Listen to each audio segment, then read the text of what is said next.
Hi, it's Gab, and I'm reviewing Limitless, starring Bradley Cooper as a down-and-out, struggling writer, nobody, who pretty much accidentally comes across a magical pill that upon taking it opens up your brain to 100% of its capabilities, as supposedly we only access 20% of our brains, average person on an average day.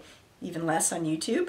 So this pill just, makes the world one's oyster, functioning to 100% of intellectual and whatever other capabilities are brain related. So of course he finishes the book, gets a haircut, does a couple crunches, buys a fancy suit, and Bob's your uncle. He's involved in the financial markets, making money, making some powerful friends on jets, jumping off cliffs, betting hot women, pretty much what you think that one would do if given these sudden opportunities of the intellect.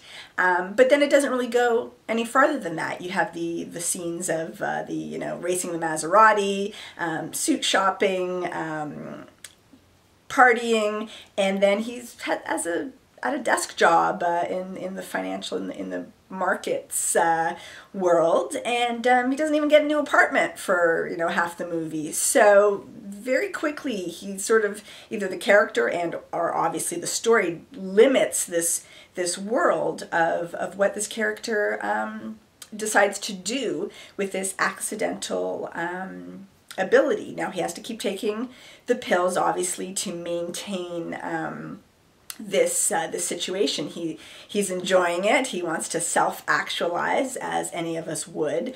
But I wanted to see more, either go to the extreme, explore any physical changes that they were hinted at but not really gotten into in any interesting way, and of course make money, but do more in a more interesting way than playing the stocks. He does get involved in a business dealing, and this is where Robert De Niro comes in, the other star of the film. Although to me, a much more marginal role than I expected. His part is almost incidental to the central story about the drug. It's more part of the financial storyline, and not a particularly interesting character. No need for it to be Robert De Niro. It was great to have him in a film that otherwise was lacking a lot of interesting elements, but that was a disappointment. And as for the storyline, it was disappointing to me that we didn't learn more about the drug. Where did it come from? Who was behind it?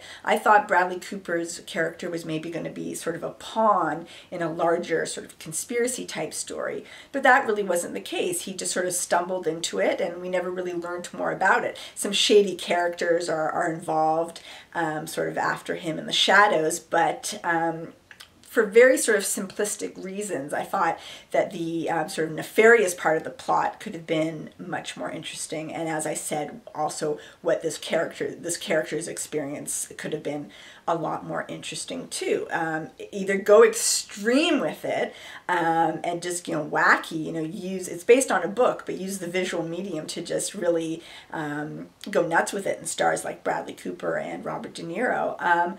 Or else, maybe go a bit edgier and cerebral about it. What are the intellectual, moral complications of this sort of situation, of getting gifts that you didn't earn, abilities that you didn't earn, and the whole idea of the addiction, and what it means for us to feel good about ourselves and be impressed with ourselves and contribute to the world, depending on how we go about it. So I just wanted it to go one way or the other, own itself and be more one or the other.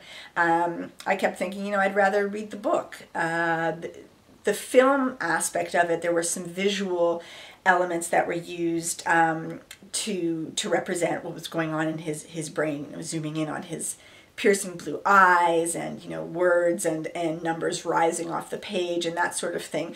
But we've seen this before. It didn't seem that fresh to me. I've seen it like in A Beautiful Mind, and even it was reminding me a lot of Fight Club, and sort of the stylish choices, the narration, the central character, the way he narrates it, which is sort of a lazy device a lot of times in films. And again, it works better in a book when you can use your own imagination. Yeah, it was sort of reminding me of a Fight Club mashed with a Wall Street, and that is to say dated. There's something about this story and the choices that the filmmaker made that felt 10 or 20 years old to me. I think it would have been a lot more compelling in the 80s or 90s. In this day and age, the media age, certainly for my generation, it's not as compelling as it could have been. There was something about it that didn't grab me.